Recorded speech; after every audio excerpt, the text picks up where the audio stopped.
मुख्यमंत्री पद मिळाल्याच्यानंतर ते कोण चालवणार त्याच्यामध्ये याचा विचार आम्ही करत असताना अजितदादांचं नाव तेव्हा नव्हतं.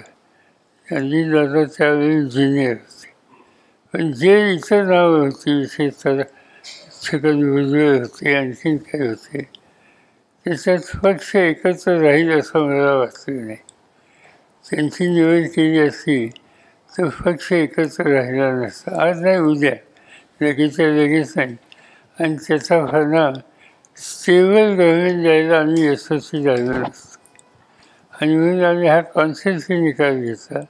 कारण आम्हाला तुलनात्मक काही लोक, उदाहरणार्थ विलासराव देशमुख, काय परिस्थिती होती आणि का पक्ष फुटला असता हे काही मला काही कल्पना नाही. कारण त्यावेळेला सुद्धा ते साहेब म्हणतात ते बरोबर आहे. अजितदादा तरी सुरुवातीपासून होतो, बाकीची सगळी मंडळी ही तर ज्या वेळेला मी पवार साहेबांबरोबर ताबडतोब आलो, म्हणजे कदाचित मी पहिलाच आलो.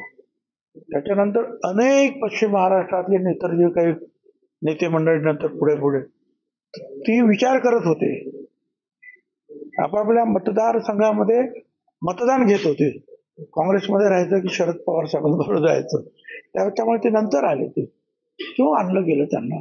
ठीक आहे, काय तर त्याचं ते मत आहे. मला काही कल्पना नाही का पक्ष फुटला असता. त्याच्यानंतर सुद्धा त्यांनी मला उपमुख्यमंत्री पद दिलं एक दोन वेळा. पक्ष वगैरे काही फुटला नाही त्याचा.